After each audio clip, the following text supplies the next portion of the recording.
Good evening, everyone. I am Lishani Suryampala, and I welcome all of you to today's event. I hope all of you are having a great 2021 so far. It is with great pleasure that the organizing committee of IEEE Techno Meetup Sri Lanka brings to you the first event for the year, To the Future Through Connectivity. IEEE is the world's largest technical professional organization dedicated to advancing technology for the benefit of humanity. IEEE Sri Lanka section is one of the most active sections in Region 10, which follows the motive. IEEE Techno Meetup Sri Lanka is one of the 4 initiatives which is taken by IEEE Sri Lanka section Student Activities Committee to empower the youth with technological advancements. Over the past years, Techno Meetup has brought to you knowledge about different topics and trends which are related to cutting-edge technologies in the industry. Even in these times of difficulties, we were keen on bringing to you the technological advancements in the world through virtual platforms. We hope we were able to enlighten your minds with the knowledge we brought and with different initiatives such as Tech Innovator and Let's Breakthrough, especially during the pandemic situation. Today, we have organized a special event under the monthly theme of telecommunication to the future through connectivity. Perhaps more than any other event in human history, COVID-19 pandemic has demonstrated the critical importance that telecommunication plays in keeping businesses, governments, and societies connected and running. Telecommunication serves as a prominent service in societal and business communication nowadays. Before we step into the discussion, let me introduce our digital media partner for today's event, Arteculate, your source for everything that happens in the Sri Lankan IT industry. And I warmly welcome all of you to the 5th session of IEEE Techno Meetup Sri Lanka. It is also my pleasure to welcome our renowned panelists, Mr. Mahinda B. Herath, who is the Chief Executive Officer at Information and Communication Technology Agency of Sri Lanka. Mr. Mahinda is an ICT specialist with a 360-degree exposure in the industry, well-versed in the entire value chain of ICT. He is a transformational leader with extensive hands-on expertise in digital transformation. A sought-after speaker in the international circuit on digital transformation, 5G, AI, and IoT. He also serves as a director in several boards, including the Lanka Government Information Infrastructure, Lanka Domain Registry, and the Governance Council Asia and Pacific Training Center for Information Communication Technology for Development of the United Nations Economic and Social Commission for Asia and Pacific. And we have Mr. Vinod Samarawickrama, the Managing Director and Country Manager at Ericsson, Sri Lanka and Maldives. Ericsson is one of the world's largest telecommunication infrastructure and service providers to telecom operators globally and responsible for more than 40% of the world's mobile traffic which passes through Ericsson's network. Mr. Vinod focuses on nation-building initiatives through ICT innovation in collaboration with telecom operators and the government of Sri Lanka. He has also contributed to the successful implementation of South Asia's first 5G trial and massive IoT deployment in 2017 and 2018, respectively, in Sri Lanka with Dialog Axiata, and was recognized by Global Telecoms Awards, winning the IoT Initiative of the Year 2018. We also have Dr. Madhusanka Liyanage, an assistant professor of University College Dublin, Ireland. He is a senior member of IEEE and he was awarded as the 2020 IEEE ComSoc young researcher by the IEEE Communication Society in Europe, Middle East, and Africa regions. Dr. Madhusanka worked as a research scientist at the IS3 laboratory and INRIA, Sofia Antipolis, France. He is also acting as an adjunct professor at the Center for Wireless Communications in University of Oulu, Finland. He also received the prestigious Marie Curie Actions Individual Fellowship during 2018 to 2020. So the moderator for today's event is Mr. Malinda Alahakoon, the presenter of the popular YouTube channel TechTrack Show, which has over 200,000 subscribers right now. Mr. Malinda is very famous among Sri Lankan tech enthusiasts, and he motivates young tech savvies through various edutainment sessions. He can be called a source of information, especially in the area of science and technology. Pursuing his master's in information technology from CQ University, Mr. Malinda currently serves as a lecturer at the Swinburne University of Technology. Mr. Malinda, it's over to you to proceed with the agenda. Thank you, Lishani. You did a great job by introducing all of the panelists, including me. So that makes our job a lot easier. So Mr. Mahinda, Mr. Vinod, Mr. Madhusanka, so we can go straight to the topic. So in this session, and I welcome all of you guys, I can see more than 100 participants here, great. Thank you for your enthusiasm. And as the first segment of this discussion, I'd like to ask Mr. Dr. Madhusanka, Doctor, what do you think about these future trends we are always talking about? Like now that we are talking about 5G, then we are talking about 6G, and then the fiber optics, it's pretty much everywhere. Where we are going with all of these technologies, and what kind of things we can expect in the next few years?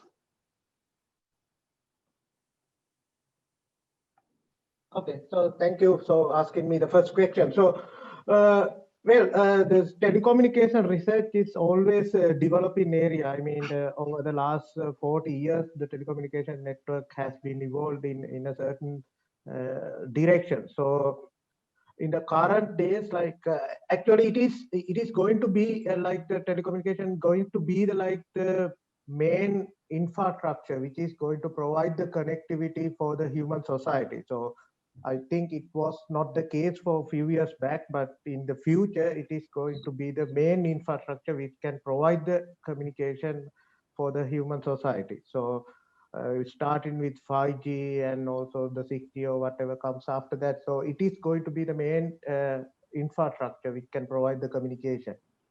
So with along that, so the research towards this area is mainly focusing on how to provide the digital services for the human society. So whatever the things like the human society is needed, which is going to be satisfied by this telecommunication network. So when we look at like what are the trends happen in the human society, so we are having like a lot of demand for new devices, and we are going for more smart connectivity services, autonomous driving cars, robotated surgeries. So a lot of new digitalized services are going to be developed. So the telecommunication network has to be evolved in order to provide these kind of services.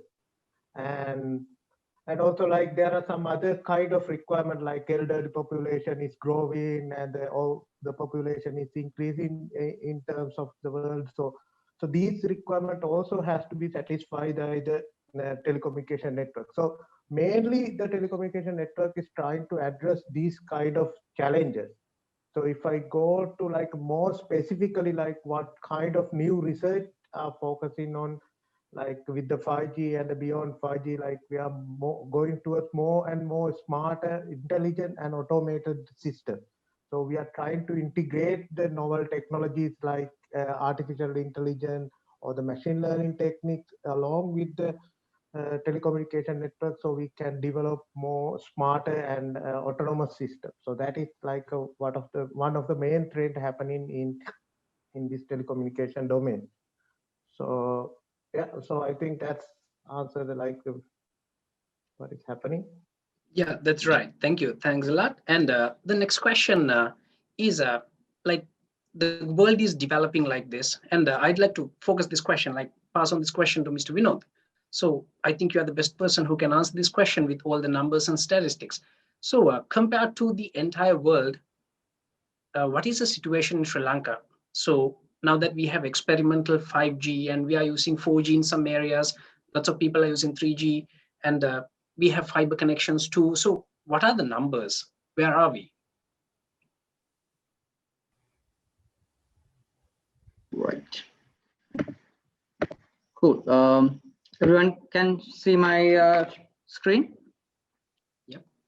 Yeah. So, I mean, first of all, before I answer your question, Manda, now where we are in terms of technology, right?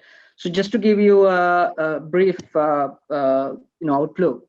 Now we were in the voice connection era, so many years ago, and then we with the 3G and 2G edge network, so we came into experience the broadband, and now we are in a situation where we don't need just broadband to browse Facebook or the internet. We need guaranteed user experience. So we are, because if you look at now, the 50% of the traffic is video now. So we don't want buffering. We want, when you're watching a YouTube video, we want to have it now. So we are in the era of broadband experience, guaranteed throughput we need. So that's where we are. And then if you look at the next level beyond, as the doctor said, and we are going into the 5G, 6G era where the new services will be enabled.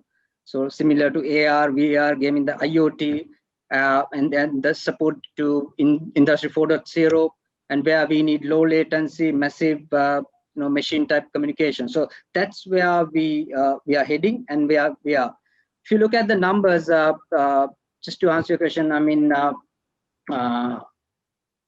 average broadband fit across the globe. So in globally, if you look at the mobile networks, so it's about 45 Mbps.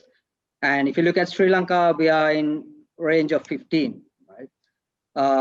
And then on the other hand, if you look at the fiber connections, globally it's close to 100, whereas in Sri Lanka, we are in the 25 range. I think that the number is a bit varied, probably because we have the fixed wireless network as well. But overall, we are in a very much just about India and Bangladesh, right? If you look at the region. So this is where the numbers are. If you want to improve, I don't know, we want to address that question right now or not, but in terms of numbers, this is where we are. Right. So when I look at this table, one major question I have is, Mr. Vinod. So the second column, the average fixed downlink. So that is accounting the fiber, cable, and as well as fixed wireless connection as well, right? No, the first column is only the wireless. The second one is the fiber. Oh, it's only accounting the fiber. So no, this, the 25.34 is the fiber. Oh, right. That's fixed broadband. So okay. The thing is, this is a mix of fiber as well as the fixed broadband, but we have in right. Sri Lanka. Right. Okay. If you look at fiber alone, I think it has to be probably a little bit more than this for sure. Yeah, that's why I was a little concerned, because if you only include fiber, it should be a little higher than that, right? Yeah, it should be higher than that. This is combined. Right. Okay. Thank you, Mr. Vinod. And then the next question goes to Mr. Mahinda. So all of these technologies are evolving, developing, and we are moving from 3G to 4G and 4G to 5G, and the fiber connections are there. So what kind of preparation is there from the government and the regulation? And at the same time, we are talking about like more ambitious project like Starlink, the satellite internet, and that kind of stuff. So what kind of preparation we have in the Sri Lankan government and the regulation in that end? Where are we? Like, what are the future plans, and what kind of future regulatory changes you are planning? First, I will touch upon connectivity. As you would know, the Telecommunications Regulatory Commission is now has embarked on a project called Gamata Sannivedana. Actually, now if you look at the specifically the 4G coverage of Sri Lanka, there are various patches where the 4G coverage is not available. So under this Gamata Sannivedana program, the effort is to take 4G to the areas that currently not covered by 4G. Now, what we should understand is, like all of us who would be connected to this this conference today, for us, internet would be the sort of our lifeblood. But for most of the people out there, about 80% of the people in rural settings in Sri Lanka, internet is not still a life essential requirement. The main reason for that is, there are no services that delivers, or there are few services that delivers day-to-day value, services that would enhance the livelihood of the common man.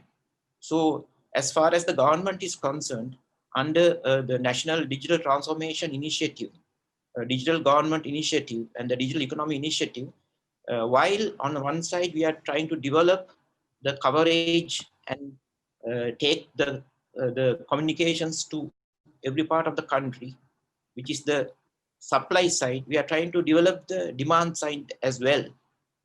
One way of doing that is creating services, online services, government services that would bring day-to-day value for the general public. So that is one way of we are handling that. And also the telecommunications regulator is actually in charge of the price regulation. Based on the business cases of various operators, the prices have been set up.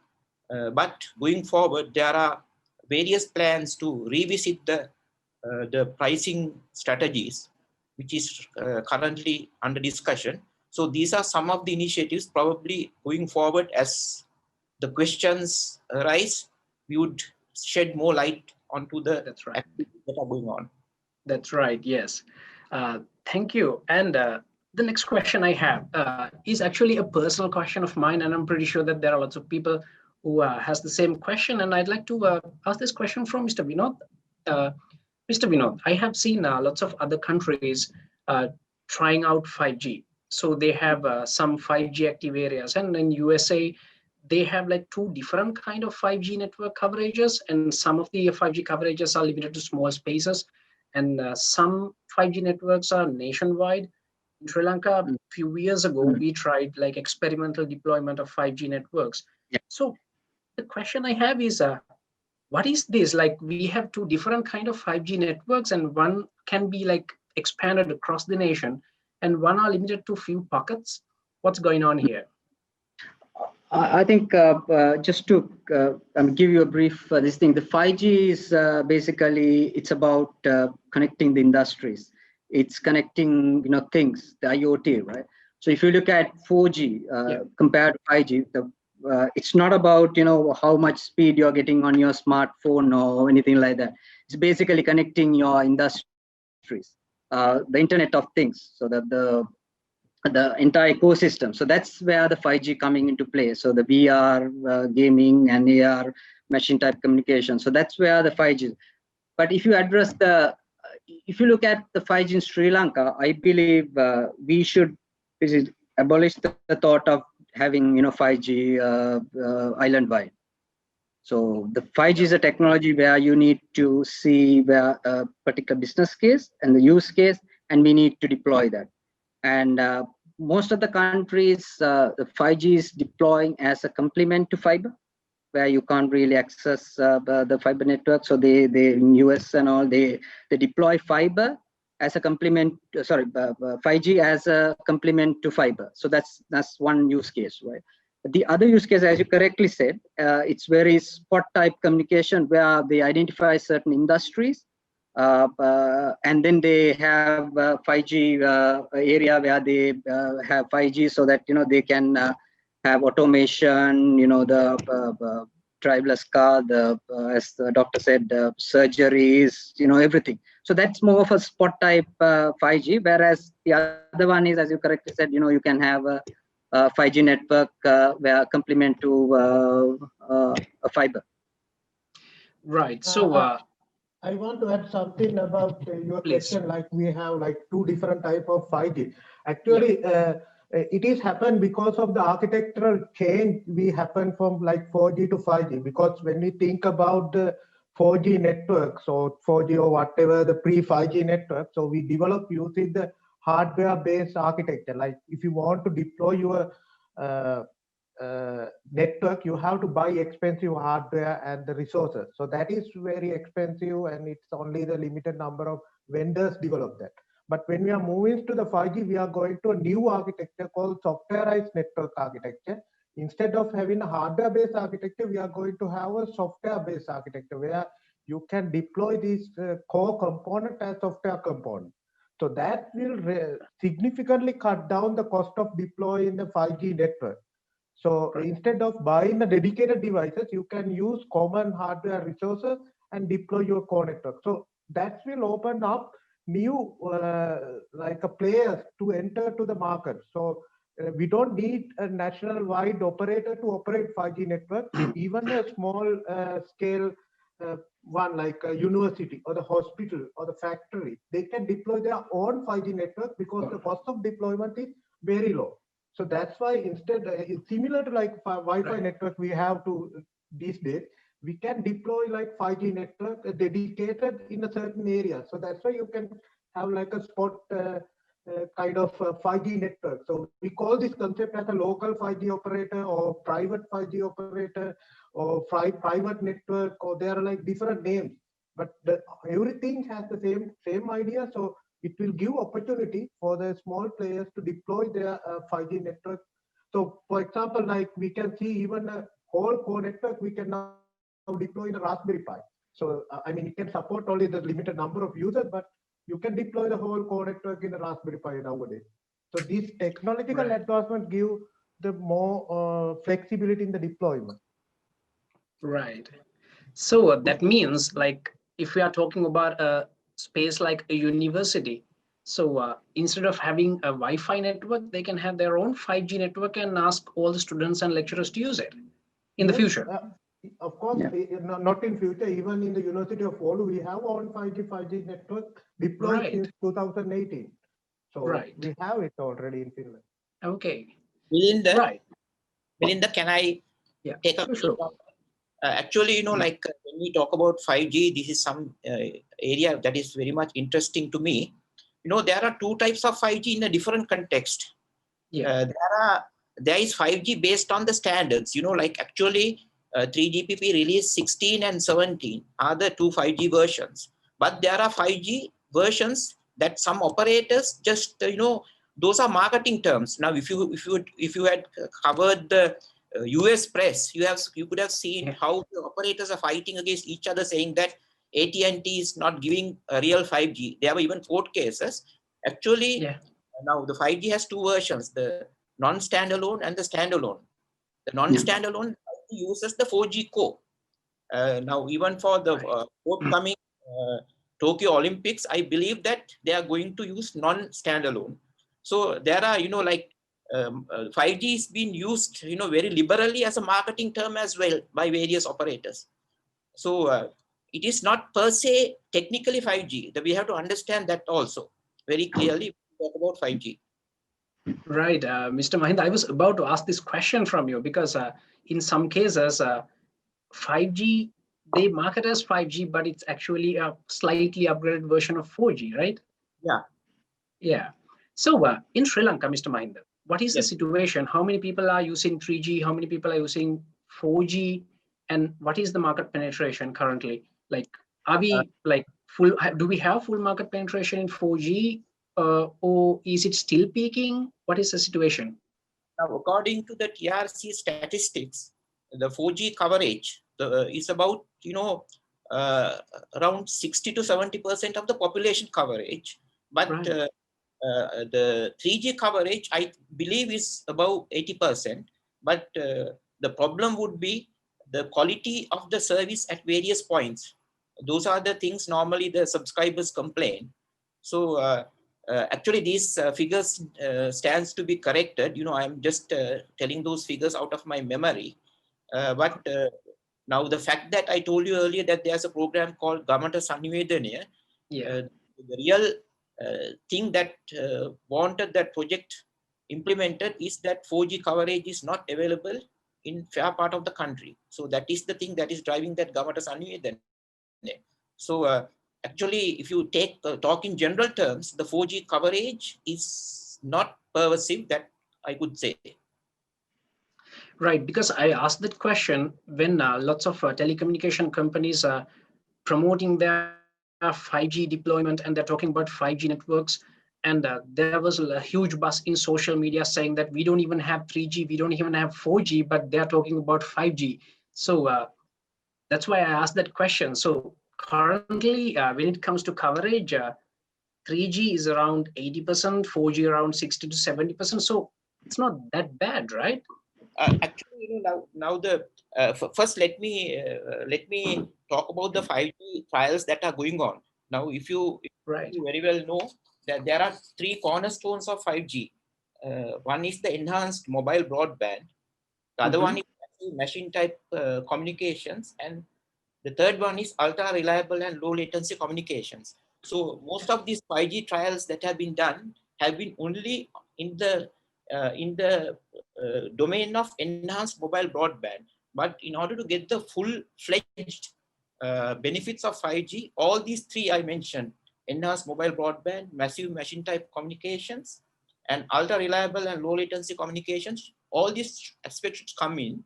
And furthermore, 5G cannot stand alone. 5G will actually form a team with AI, IoT, cloud, and big data.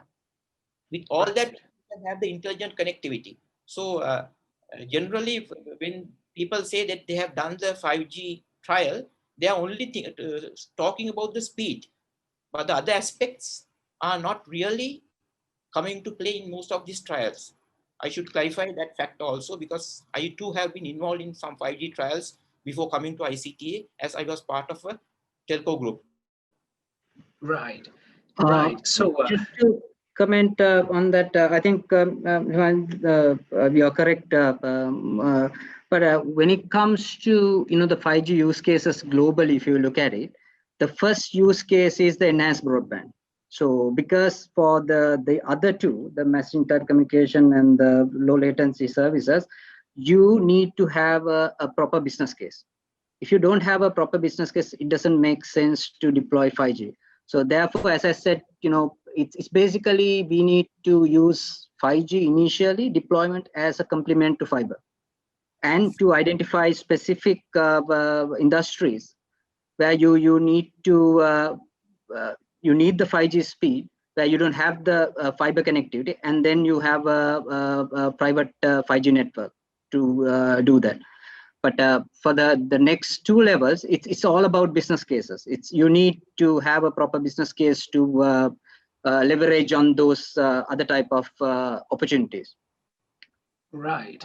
Yeah, I also agree with Vinod in this aspect. I mean, as Mahinda has mentioned, so we have like 3 different pillars of 5G. So everyone is focusing on enhanced mobile broadband, like high speed. So other use cases are not very much developed. For example, where we need like low latency communication, we need autonomous driving cars or remote surgery, or those kind of areas. We need this kind of ultra low latency communication. But these use cases have not developed so far. I don't know when these autonomous driving cars will be available. So then only we need that kind of. So that's why the most of the people are focusing on this enhanced mobile broadband for the moment. And if you think about machine type communication, so we are talking about billions of IoT deployment, but it is not happened so far. So without having a proper business case, I think the industry will not go towards that kind of direction, as Vinod has mentioned. So that's right, doctor. Yeah. Yes, please. Actually now, if you look at the world scene, people have started, operators have started implementing 4G, and still they have not earned returns for their 4G deployments. 4G deployments are still in the rise, and according to researchers and analysts, they say the 4G peak will come somewhere in 2030. So in a scenario where operators have not even started earning back their 4G investments, as both of them said, the 5G business case would be a very important issue in deciding on investing in 5G. I agree with both of them. Right. That means like 5G is a communication architecture which is very futuristic, and it has lots of different features. And we are implementing a subset of those to give a little bit of a better service to the end users. But to deploy all those aspects in 5G, we need a proper business case. Otherwise, there's no point, right? So before I move on to the next segment, the next topic, I'd like to clarify one more thing. When we are trying to develop, deploy 5G networks, experimental 5G network all over the planet in different countries, we have this like lots of conspiracy theories building around it. So the 5G network is killing bees, the 5G networks can control human mind, and what kind of answers, like all of you guys can contribute, what kind of answers you have against these conspiracy theories, and why these things actually happening? Mr. Vinod, would you like to contribute? I don't know, but I mean, there is always, conspiracy theories, but we don't have any facts as to, any of these things are true, honestly. So, I would like to touch on that. Like the 5G safety, as you correctly said, people are talking about a lot of conspiracy theories, but actually what matters is, there are several measures that, taking to the safety of 5G or any radiation. One is the specific absorption rate, SAR. There are some standards on the specific absorption rate, and also now when you talk about radio frequency electromagnetic radiation, there are two types of radiation: ionizing and non-ionizing radiation. What is dangerous is ionizing radiation, and actually the millimeter wave bands is not in that range. The most can have is some thermal effect, but that thermal effect will be completely absorbed in the epidermis or dermis of the skin. That's what the current research says. Right. So, Malinda, I think, when it comes to health and safety, I think Mr. Malinda has clarified, but it's one of the most important things when it comes to 5G is the privacy concerns and the security. I think that's one of the key elements we need to address when we are deploying 5G in Sri Lanka, because the 5G is, as I said, it's not for your smartphone. It's basically connecting things, connecting industries, connecting our water meters, connecting our fridges, connecting our surveillance camera, connecting our grid, for example, right? So then it's very important how we handle this security aspect, because if you have any issue in that, and entire Sri Lanka will suffer. So therefore, it's very important that we have some sort of security, the governance and the policy behind the 5G network, how we are managing this, and it cannot be managed manually as well, because it's so fast. It has to have policy-driven services. So that's one of the important things we should look at when we are deploying 5G in a massive scale. How are we going to handle the security part? It's one of the key things I think government and the TRC and even the operators has to take full responsibility, because we are talking about our citizens' security when it comes to 5G. I do. Right. Actually, like now the 5G threat vector has no boundaries, because there are components that is centrally handled by the 5G. There are components that is handled at the edge. So actually, I think Dr. Madhusanka would be a better person to talk about it, because I have been using one of his books when I have been doing some studies on the 5G security. a book edited by Dr. Madhusanka, probably he would shed more light on this. Yeah, so thank you. So actually, I want to add more things to what Vinod has started. So the 5G, if we talk about the 5G specifically, so one of the goal of 5G is to interconnect these IoT devices. So when we consider about these IoT devices, as Vinod has mentioned, we will have these things around our environment. So if you think about 4G, we are talking about the mobile phone or the laptop which is connected to the internet. But IoT devices are not like that. You may have like maybe 10 or 10, 20 IoT devices around your house which are connected to the 5G network. So it basically can raise a lot of privacy concerns. And also when we think about IoT devices, it has major security issues. The first thing is like they are resource constrained devices. So you cannot have a high level security implemented in IoT devices. And also when we think about the mobile devices or the laptop, only a certain number of vendors who will develop these equipment, and they have to go through a certain security standard process before they are deploying these devices. But when it comes to the IoT devices, you can have maybe like thousands or millions of IoT devices developers, and we don't have that kind of security standard for the IoT devices. So, and also even we think about like high-end IoT developers, like big companies, they specifically or like they avoid adding the security because it will increase the cost of IoT devices, because IoT devices has to be cheaper. So these kind of major security concerns are there with the IoT devices. So then when we connect these devices to the 5G network, so that will raise a lot of privacy and security issues. So that's definitely need to be addressed in the 5G network. So that is something we have to consider. And also like so the mobile phone nowadays is not just a communication device. So we are storing a lot of things, our photos, bank details, and other privacy information. So that is I think that is one of the most important digital device we have these days. So this is protecting these devices via the 5G network. So because the 5G network is the main access point for these devices. So how we can protect the data within these devices is also a very important aspect. So these are the things we have to be worried than these conspiracy theories actually. Right, yes. So thanks a lot for all of you guys for the contribution. So the next thing that I want to ask is a few years ago, like maybe like let's say a few years ago, if I want to get a fixed connection to my home, so I had few options. So now my first option is fiber optics in Sri Lanka. So recently I figured out that like it's not that easy to get a fiber optic connection. You have to wait a little bit, maybe a few weeks to get a fiber optics connection. So either way, so now it has become kind of first option when if you need a fixed connection to your home.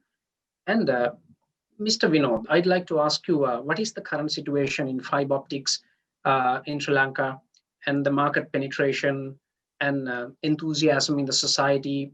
Any news about this? No, I think when it comes to, I think Ms. Mahinda probably part of that journey as well when it comes to, developing the backbone as well. So we have more or less covered the backbone for Sri Lanka when it comes to fiber. But then the most important thing is fiber to home. So we have the fiber to home. I think we have only 250,000 connection to home, and the issue in the past is basically we didn't have a proper business case to do the fiber, because in order to do the fiber, it's very, very costly. It takes time and it's costly. But when you develop the fiber, the cost of production is very low to give to the consumer. So now there is a massive demand because of this. I think Doctor as well as Mahinda touched upon that as well. But if you can see the last year, the COVID situation, we have seen our network 30% hike in terms of the traffic, and the video trend so demanding content, YouTube, the Netflix, and all the other stuff. So now I see a massive need for this fiber optic. because you need the guaranteed throughput and you need the speed. So I believe operators like SLT Dialog will take this as an opportunity and basically capture this market, because we need in Sri Lanka, if you look at globally, if you look at, we have fiber optic operators giving unlimited capacity. So the only fiber optic operator can do that. The wireless operators cannot do that. So, but if you have a proper fiber to home connection, I think Sri Lanka can take to the next level. If you look at a lot of research, the broadband connectivity in the country is directly linked to the GDP growth. So more you have broadband connection to the people, the GDP will grow. Because if you can see in the past, I mean, all these services, Uber, the Pick Me, and all these other services, people are now cooking at home. All these things is because of the broadband connectivity. And before 4G, we never heard anything about Pick Me, Uber, anything like that. So it's 4G basically enabled the whole this thing. And then now we are in an era where we can actually take our country to the next level through this the digital services. Right. And if you have a good fiber connection or the broadband connection, actually our people can more innovate, because we have a broadband. Then we can have the digital exports where we can take Sri Lanka to the next level. Right. Right. Actually, I think this, as Vinod mentioned, this internet connectivity, or it has to be like a basic human rights. I mean, that there are several countries, they have considered having like 1 megabit per second internet connection is a basic human right. For example, in Finland or France, they consider it as a basic human right. So if it has a like direct connection with how we can have lot of innovative solutions. For example, if you think about the Finland, so they have the most number of patents filed by the every year. So maybe they have a lot of innovation happen with this their education level and also this internet connectivity. So I think everyone should have some kind of access to this internet connectivity, and that can be enabled via this fiber optic. I think another reason why we don't have fast development in this fiber optic connection, I think the lack of competition, I would say. Because if you think about the mobile broadband, we have, I think, 5 operators in Sri Lanka, so they are like a healthy competition. So they give us new technologies every year, so new services. But we don't see that kind of things in the fixed internet side. So there's not much competition like in the mobile broadband domain. So probably that might give opportunity to grow these services very quickly, having a healthy competition. Melinda, Right. can I take it on that? Actually, on this fiber equation, I have been on the other side also for some time. Actually, the major the issue that had been was the business case. In case of now, if you analyze all the packages that are currently on fiber, most of the packages are very low end. Now, if you provide the fiber, unless otherwise you convert that to an intelligent pipe, you will not. It is very difficult to earn your returns. But operators have been gradually adjusting their architecture. For instance, the 3 major components are the fiber itself, what you have put to the core, and at the end of the fiber on either side there are electronics, and also the international bandwidth. So I think the operators have been working on that. For instance, today, if I am not mistaken, of the internet traffic in Sri Lanka, about 60% is now cached in Sri Lanka. And then since the traffic has increased, the peering point interconnections have become more conducive for the business case. So I think now the traffic on the fiber network has come to some critical mass where the increase of fiber will bring down the cost of per GB or per MB. So I think we are at that crossroads at this moment, if you look at the business case. So we have been towards that up until now. Right. I think you're correct. I think now it's the time, because now we see a demand. I believe companies like SLT Dialog will take this opportunity and take our broadband connectivity to the next level, so that as a country we can actually develop and go into the next level of digital exports, and growing the GDP through the internet connectivity. Right. Thank you. And this is actually a question coming from our chat, and I'm trying to combine two questions into one question, and it's a kind of my question too, because I had this question when I got my fiber connectivity. So back in 2010, 2009, that time when I got my first internet connection, I think maybe a few years earlier than that, we never knew such a thing called usage meters. So we had to pay a flat rate, and then you can use your internet connection as much as you want. And then it was slow back in the days. If you need more speed, then you had to pay more and get a bigger connection. So that's all we knew.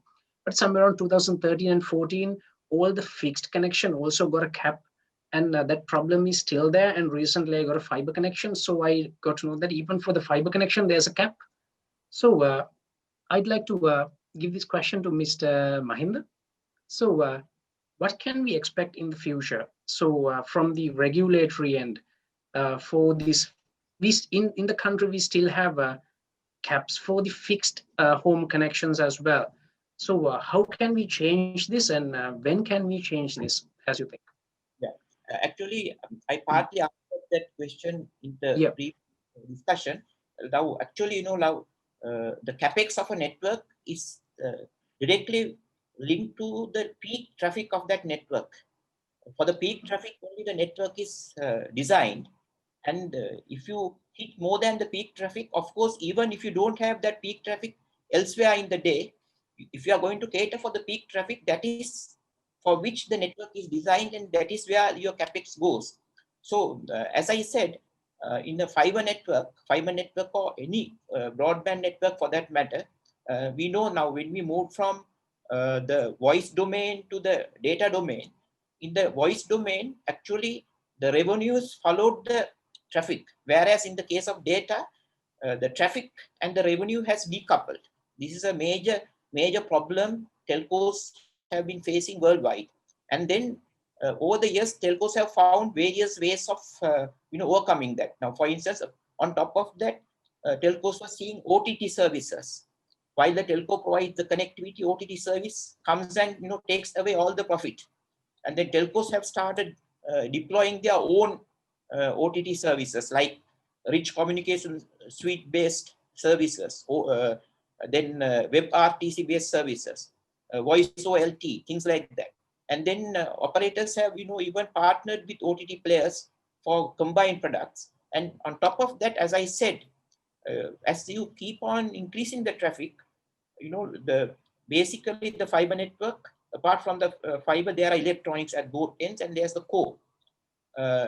Now is the time, I believe, we have come to that stage where the critical mass has been reached, which might push the operators to think about removing the caps. Of course, if you study worldwide, even when you say the cap is removed, they have the fair user policy after that.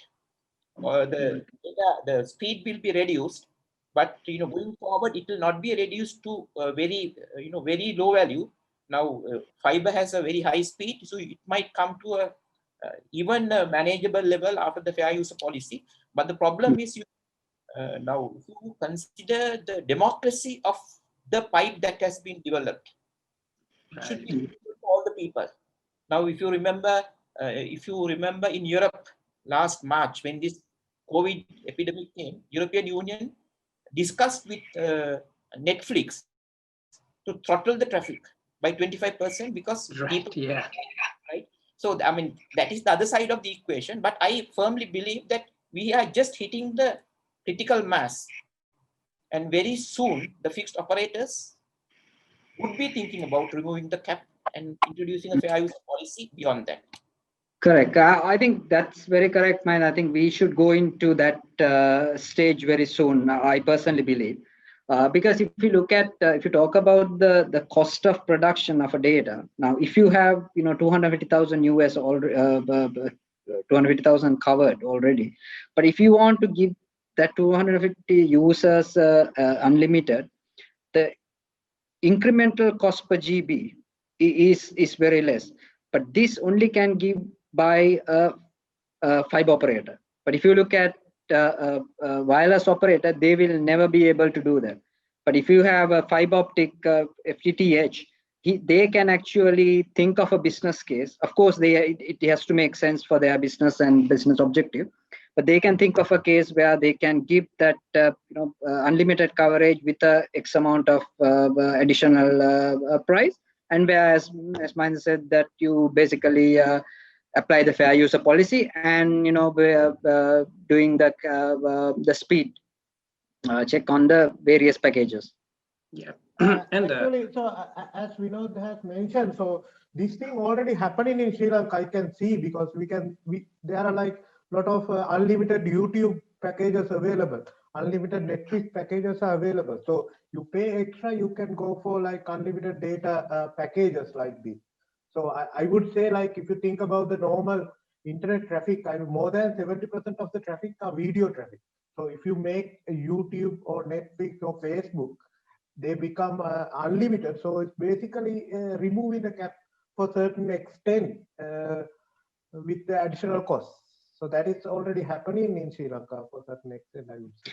I think the other thing is, I think as Sri Lankan, I think we should be aware of how to use, based on your requirement, which package to use, how to use. I think that is also one of the important things as general public should look into, or maybe we need to create more awareness so that they use the right package with the right operator, so that they can actually, with a lesser cost, they can actually experience all these things rather than using so many connections. Maybe you can use one connection and satisfy all the needs, right. And then it's good on your pocket as well, I guess. But that's right. One of the key issue I see in the general public. Right, and since we talk about the unlimited YouTube and Netflix connection, I guess it's happening because of some kind of local caching service. Is that true? Or is there any other reason? It's actually, Melinda, you are correct. Actually, as I said, now if you take the internet traffic in Sri Lanka, about 60% of that traffic is cached here in Sri Lanka. And we have international bandwidth cost. So you are perfectly to say that. Right. Yeah. So, because I have seen lots of people asking, like, if the telecommunication service providers can give unlimited YouTube, unlimited Netflix, why can't they simply make everything unlimited? So it's not the case, right? It's happening because of the local caching service for those specific services. Right. So then the next question I have, all of you three can try and answer this question, because Sri Lanka has this very specific geographical location. So we are an isolated island. So, and most of the services we are using, they don't maintain their own data centers inside Sri Lanka. So every click, everything that we click on in the browser and in every other services, every other app is going, should be accounted as international bandwidth. So I think this is a challenge to Sri Lanka to give a better internet connection to everyone. So what are the plans? What are the plans we have to deal with this situation? And I think it's a real problem, right? Yeah, Melinda, I will take this. Actually, you are perfectly correct there. And but I can tell you that at least one global operator, of a global service provider, not operator, is about to come to Sri Lanka and have its bearing point in Sri Lanka on their own cost, and that could good news. International bandwidth cost. So that is that could happen very soon, because that such discussions are ongoing. And then I said the CDN, the content development, the distribution network caching, that is been also developed. So various means of reducing the international bandwidth cost. And I would take one more minute, because you said the Sri Lankan position. Actually, if you talk historically, they say Sri Lanka is in a very ideal position because it's in the middle of the shipping route. But with the fiber optics coming in and the latency coming into play, again, Sri Lanka is in ideal position because if you take the CMEV cables that is going across Sri Lanka, onto one side, it is going to Singapore. On the other side, it's going to Middle East. And the latency is somewhat reduced because Sri Lanka is in the middle. So some countries are discussing to bringing some of their gaming servers into Sri Lanka because of this latency issue and also serving the Indian market. So historically, we have said that Sri Lanka is in a good position on the shipping route, but now the latest technology, the latency issue also, Sri Lanka has got some significance. Right. Good news. That's a really good news because when we are using gaming servers, we try to switch to India, and sometimes the Indian servers giving us way more latency than the Singapore servers. So that problem will probably be solved in next few years, I guess. Yeah, a lot of discussions on that area because of the Sri Lankan position as far as the latency is concerned. Right, very nice. And there's another question in the chat. This question is this is a very common question. So in Sri Lankan internet connection, we have the peak usage as well as the off-peak usage. And lots of users are complaining like why this thing is happening. And the problem is communicated up to a certain level, but apparently still it's not clarified like what is the peak usage and what is the off-peak usage. Mr. Mahinda, would you like to give us a little clarification about that? Are you seeking an answer on the logic of it or the regulation? Logic also would be nice, yes, for lots of people, yes. As I said earlier, the peak traffic is the one that drives the capex. So operators would like to spread the traffic across the day so that it will not increase because as I said, peak is the one that drives the capex. So I mean, that's what the operators are trying to spread out the data so that they can keep the capex within their limits. That is the logic of that. Right. Right. So the question is asking like what is the status of combining peak and off-peak data quota? It's like is there any such a discussion going on with the telcos and the government to do such a thing, or like what is the status there? Now, if you can, we were discussing that possibility of going for packages without cap. So yeah, subsidiary of that, I would say. So that's I mean, right. Yeah. Would also address this issue to some extent.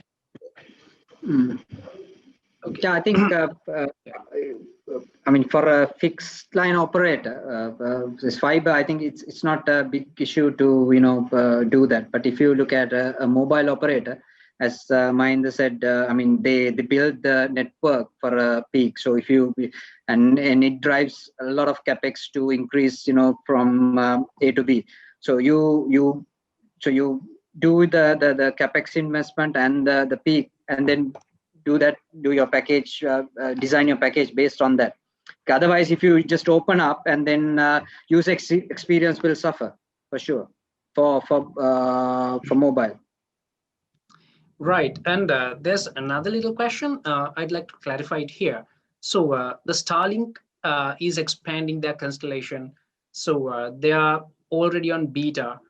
So what are the possibilities? Like, let's say a Sri Lankan like to get a Starlink dish to Sri Lanka, and can we use it here? And what are the regulations, like legality of it?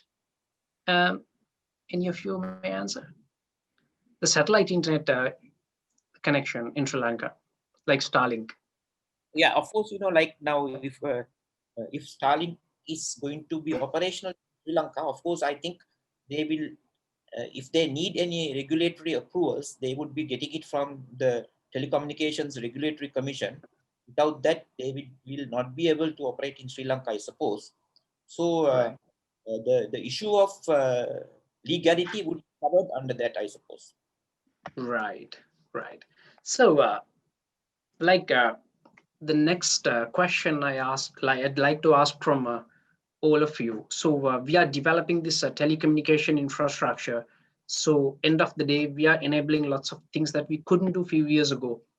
So what are the new business opportunities? Like, let's say lots of youngsters, Sri Lankan youth is looking into these possibilities. Like, what can we do with 5G? What can we do with improved 4G? And what are the possibilities we can open up here? And that would be the last question I have to ask, because we are developing all of these technologies not because we can, right? We are developing all of these technologies to improve the country's GDP and open up new business opportunities. So what are the new opportunities we should expect in next few years with these developments?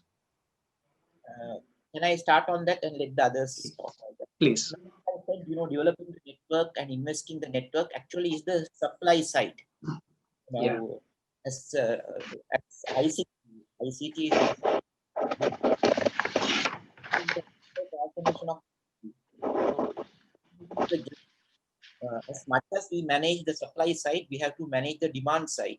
So how do we drive the demand? The thing that need to be done is to create internet-based services for the citizens that would add value to their day-to-day lives and other applications. So a lot of activities are happening on that in the digital transformation journey. And there are several national level projects anchoring to develop that scenario. For instance, a Sri Lanka unique digital ID is being developed. That would be the route for all outbound services providing the biometric ID. And several northbound user cases are being developed, and then all those will be plugged into this architecture. So that's how we are trying to develop the digital economy and digital government and get citizens involved by offering day-to-day services that would add value to their day-to-day lives of the common people out there, not the people who are connected here today to this discussion, because for us, without internet, we would die, of course. For some people, internet, they don't know there is internet. So unless we create a situation where they get value by online engaging with the government and the economy, they would not, want internet. So that's why we are addressing the supply side, actually the demand side as well, in this digital transformation journey of the country. Right. Yeah. Mr. Vinod, would you like to add? I think, so a couple of things, So number one is, as Mahinda said, we need to see different kind of opportunities to in the era of digital transformation. But again, it drives the demand. So one is what's the problem you're trying to solve using technology, and again, whether it has a business sense. If there's no business sense, the operators or the investors will not invest. So one side is you're resolving problem, but does it have a really business case for someone to come and invest? Or else the government has to take this initiative. If it is really important for the country, the government has to take initiative, like the government of Sannivedana. So that's one of the key projects I see in the recent past, where the government TRC has taken initiative to give this connectivity to the rural people who doesn't have 4G. So it's a fantastic. I think these kind of initiative we should drive if there's no proper business case for a business organization. That's number one. Number two is basically I lost my thought on it. So I think, Doctor, if you can comment, if anything, then I'll add. Yeah, I think there are like a lot of business opportunities, for example, like with 5G, that we are going to have this IoT based services. So I think that is something that people can think about, like a new services, how we can enable new services. And especially when you get more mobile connectivity or the broadband connectivity, you can enable more services, digital services. So especially this pandemic situation has given a very good example, like how we can move towards like online education. So that is something new we can introduce, or even like a remote healthcare, like so those kind of things we can enable with more internet connection and with the 5G and IoT combination. So these kind of areas that people can look into the new as a new business opportunity. Especially Vinod has mentioned about this with the 4G, we got this Airbnb, or Uber, those kind of services. So when you have mobile-based services, you can enable mobile-based, more and more mobile-based services with this development in 5G domain. So that kind of areas are opening up. Yeah. So Right. I think yeah. Just one other thing. What I want to say is basically now we have, as a country, we have developed a fantastic mobile network and a fixed wireless network, as well as we are in the developing the fiber as well very fast. Now, how do we use this development, the technology? We have spent so much of money as a country. How do we use this technology already developed and monetize that, and use this technology to improve the efficiency of this country? How do you use this technology to increase the competitiveness of this country? And how do you use this already built services to bring efficiency to the government organizations and improve the competitiveness? And then how do you use this organized technology to build the economy? I think that's the next level of thinking we should look at as operators, the government, and so that, for example, like we can have different collaborations with the, for example, what we are doing currently is, we are doing a project with Sri Lanka Railway. We are using the existing technology what we have and developing a communication system for railway.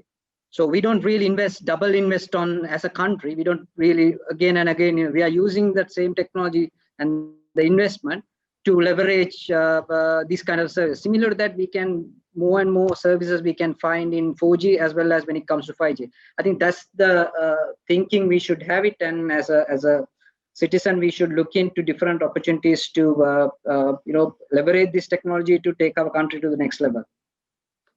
Right, and we have more questions from our chat. I'd like to combine few questions.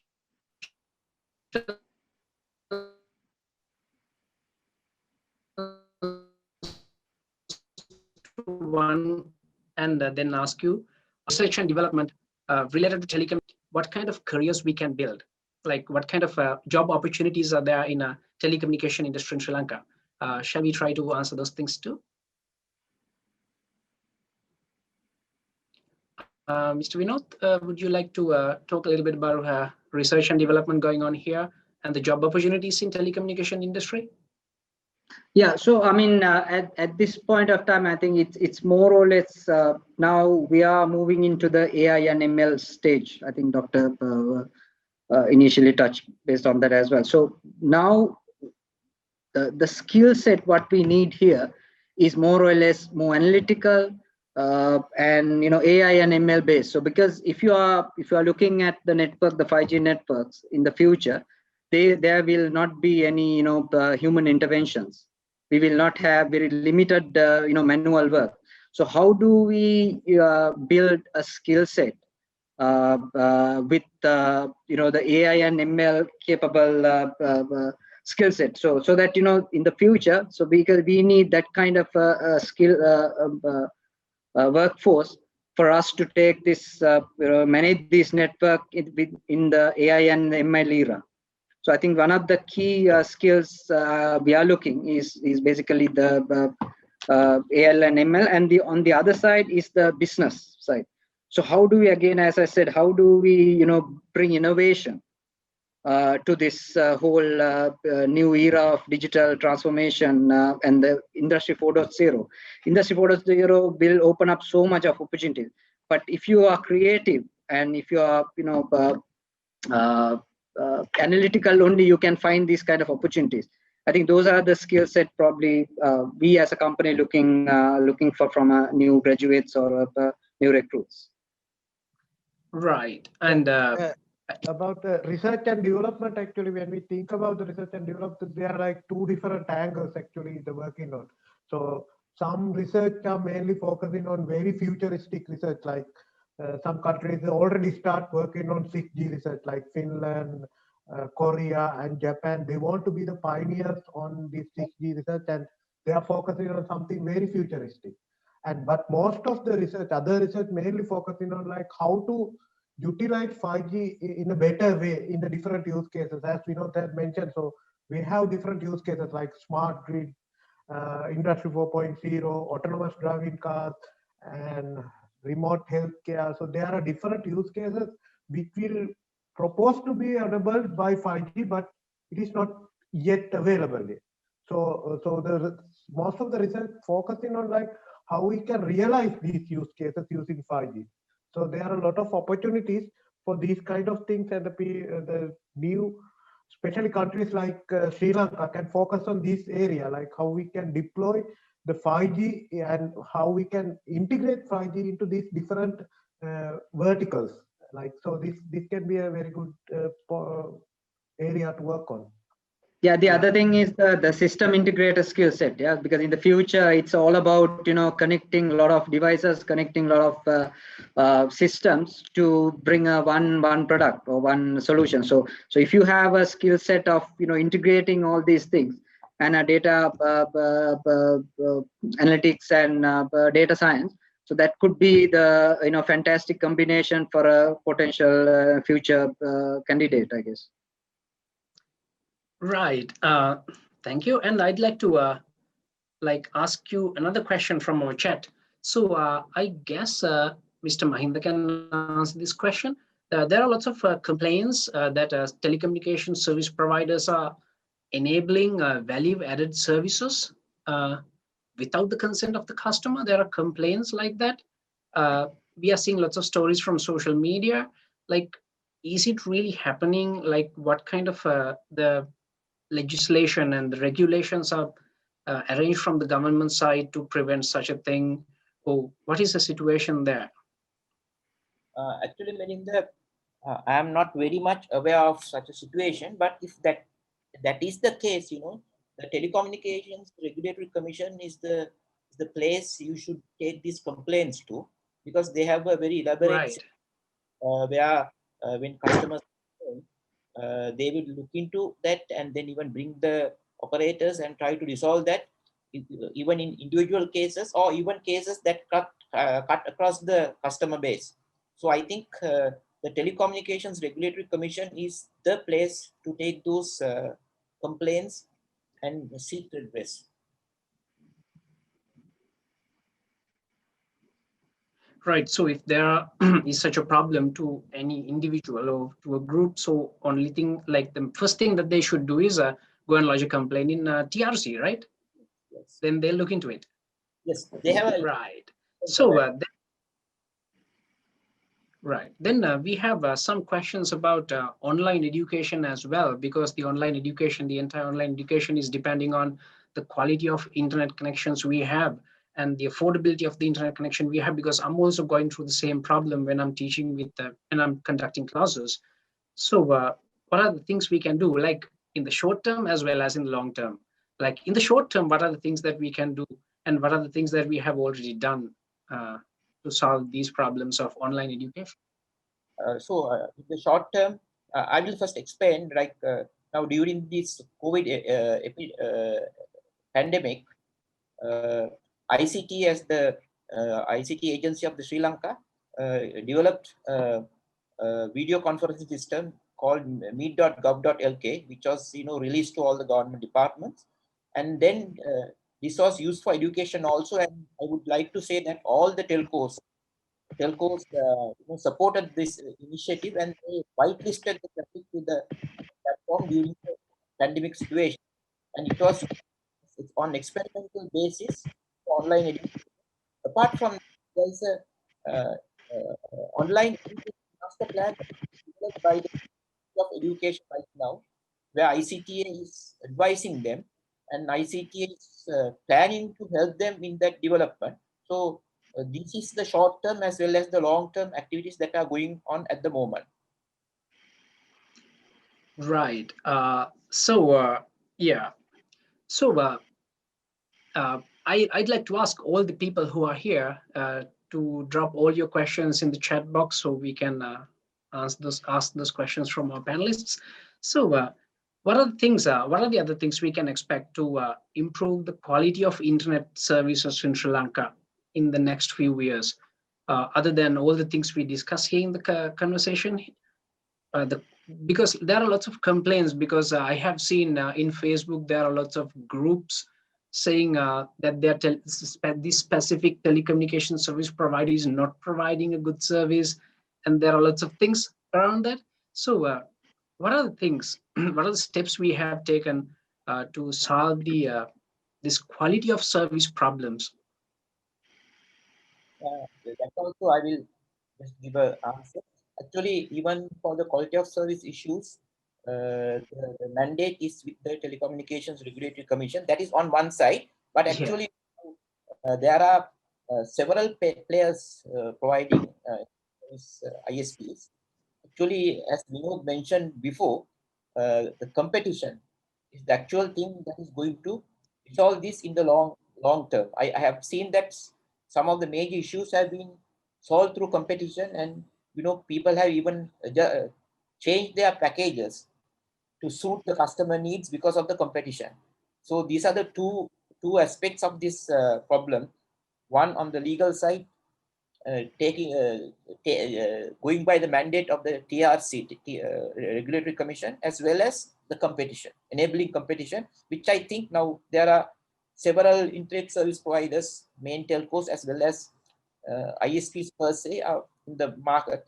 So that competition is also going to solve this problem in the long run, I would say. I think in an overall, Mahinda, I think we as a country, we should have a national strategy for telecommunication and spectrum.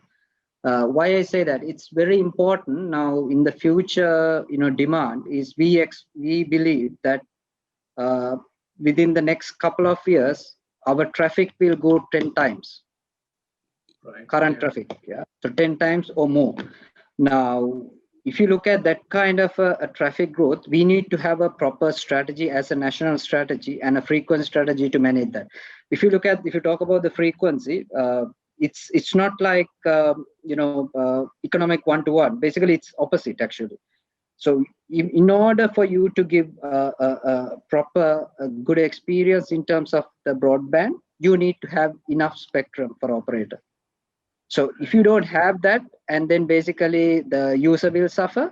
And in terms of the cost of production is going to be very high for a small player who has a little bit of spectrum. But if you have a good chunk where your cost of production is going down, with that, you should be able to give you a better price to your consumer and better experience. So that's one of the things. And then because if you look at Sri Lanka's spectrum allocation in the past, there's so many, the operators has different places. So that I believe you need to change, because if you look at the other part of the world, one operator has a one spectrum for one area. So then he can actually give a good service. So I think those are the steps. I think as TRC, I think currently they're very seriously looking at it. We need to change all these things so that operator. We have 4 operators. We should be able to give these operators based on their current subscriber base, where they have a proper this thing. That's one. The other hand is the based on the need in the future, we should be able to bring different technologies. Like for example, we can certain countries has shut down 3G already because it has the cost of production is very high. So you need to, as a government, I think we need to decide when do you have to do the 3G sunset. I know certain operators in Sri Lanka also, they actually they have never invested. I mean, for the last 3 years they haven't invested in 3G. So the 4G is the next big thing.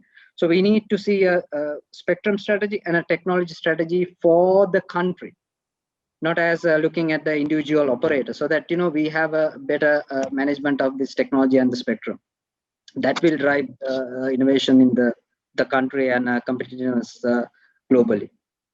Yeah, I also agree with Vinod. Actually, the spectrum is the most important thing in the wireless communication. So if somebody has a big chunk of spectrum, so others cannot do anything because even they are not using it properly.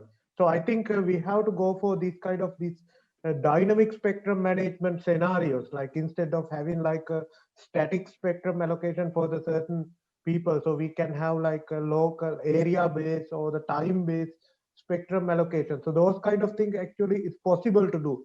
So the countries like US, they are looking at this dynamic spectrum allocation using the new technologies like blockchain.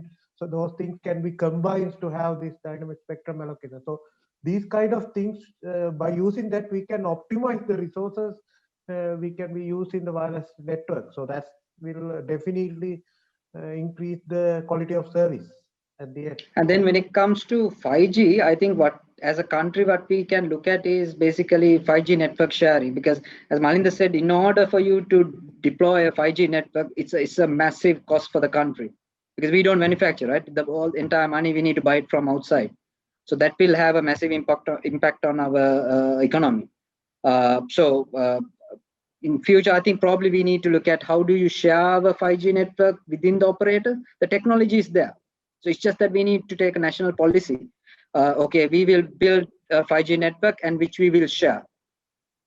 Because in order for each operator to do a 5G network, it's not at all possible for Sri Lanka, because it doesn't have a business case at all for the next 5 to 10 years for sure.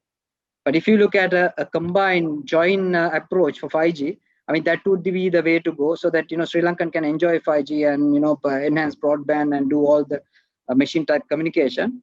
And where the operators will also have a good business case to keep on investing on that. Right. And we have a few more interesting questions here in the chat. So one question is, do we have any kind of requirement to have our own communication satellite dedicated to Sri Lanka? Do we have such a need? What do you think? Vinod? I don't know, Mr. Mahinda can, I'm not a Yes, really, Mr. Mahinda. Actually, I am also not very conversant to answer that question, because now again, always Vinod also will agree with me, boils down to the business case. Using a transponder of a available satellite or having your own satellite, those are the two scenarios you have to consider. And the business case, what are the services we are going to offer using the satellite, or whether it is cheaper to get the services of existing satellite. So yeah, the business case that any party who is going to embark on that need to do. Right.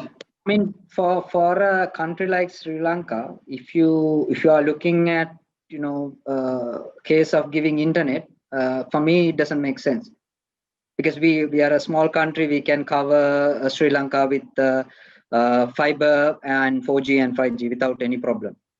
Right. I also agree with Vinod. So actually, Sri Lanka is a small country, so we can easily cover with the mobile base station or fiber.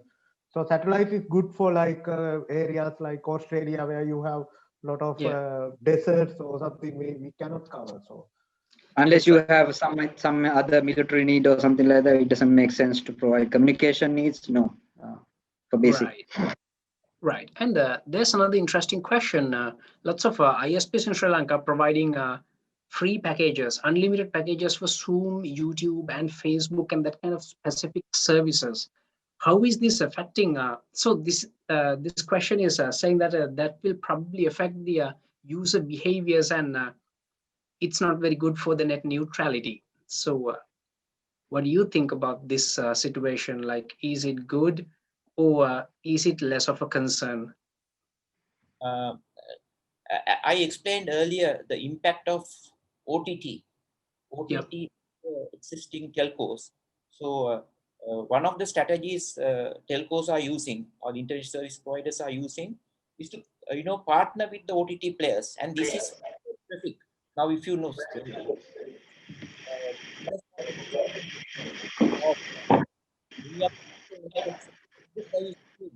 but telcos have started giving sponsored some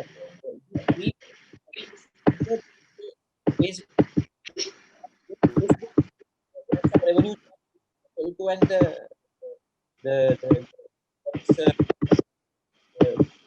media supplier. So in that way, the telco's business case will become more favorable, and that benefit would flow down to the user. Right.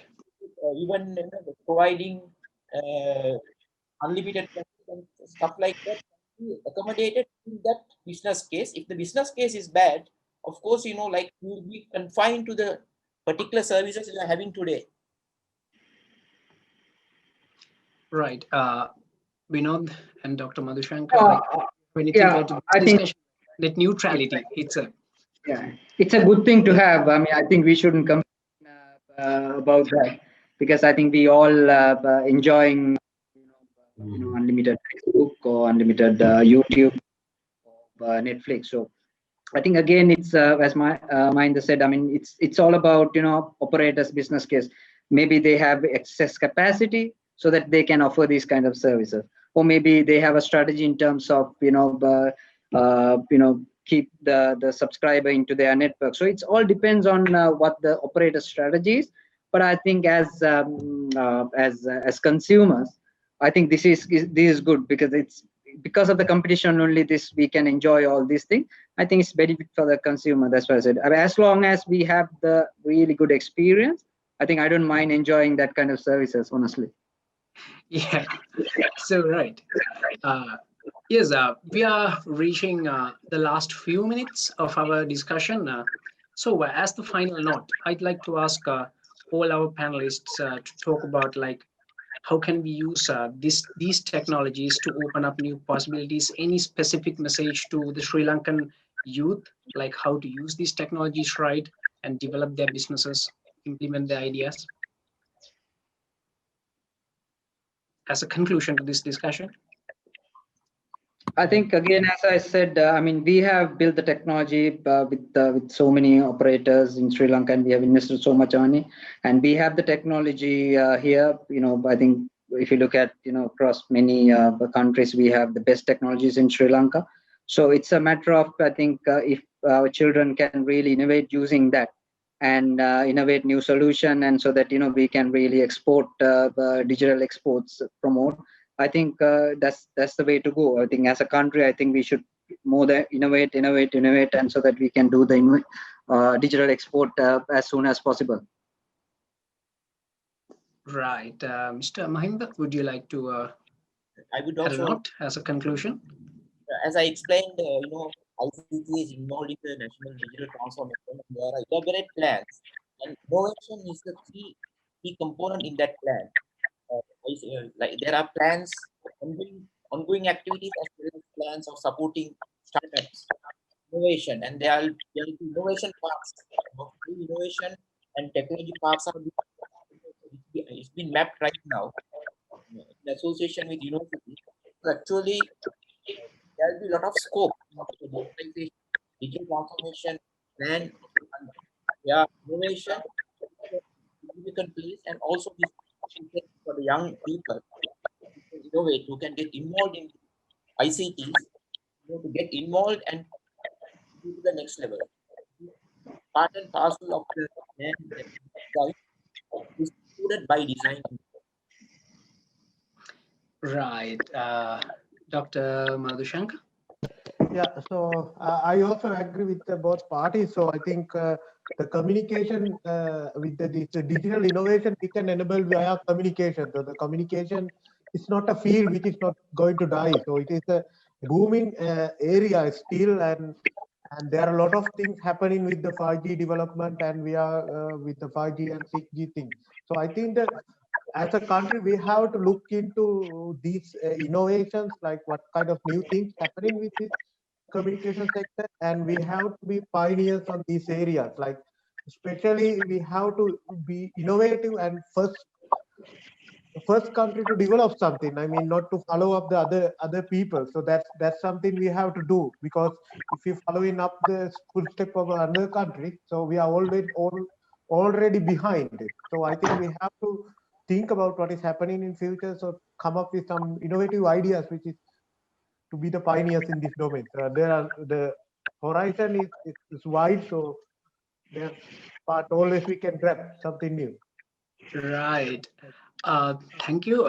Thank you, all our panelists, Mr. Mahinda, Mr. Vinod, and Dr. Madhusanka. Thank you for sharing your experience, and thank you for sharing your knowledge with all of our participants here. And I'd like to hand over the digital microphone to our organizing committee.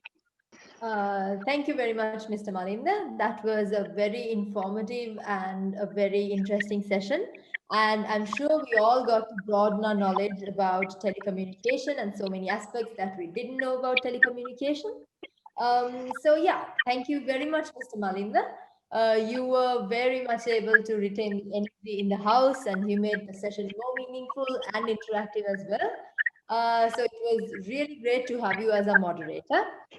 And on behalf of the IEEE Techno Meetup Sri Lanka Organizing Committee, I would like to express our sincere gratitude to our speakers, Mr. Mahinda B. Herath, Mr. Vinod Samarawickrama, and Mr. Madhusanka Liyanage, and again, our very own moderator, Mr. Malinda Alahakoon, for enlightening today's session on connectivity.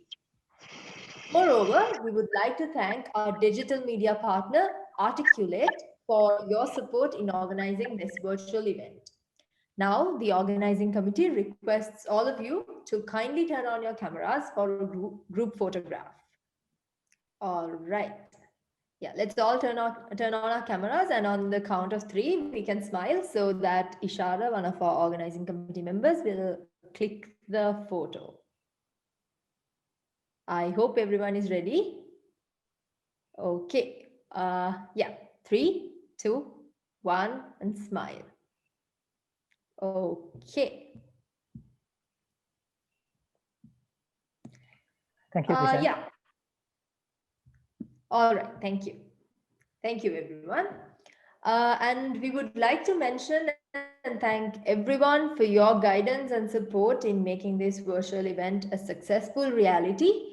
And also our beloved participants. This session would not have been a success without you. So thank you very much for joining in and staying with us throughout the difficulties caused by any means. And last but certainly not least, the IEEE Techno Meetup Sri Lanka Organizing Committee. They were the backbone of this wonderful event. Without them, none of these would have been possible. With that, we have now reached the end of the panel discussion. Thank you very much again for tuning in. And also do not forget to join our Facebook community. The link will be shared in the chat box now. And you can follow us on social media platforms. Yeah, so with that, we have reached the end of today's session, and we hope you broadened your knowledge about telecommunication and you got additional knowledge about the areas that you didn't know. So we hope to see you in upcoming events as well. Thank you very much and good night.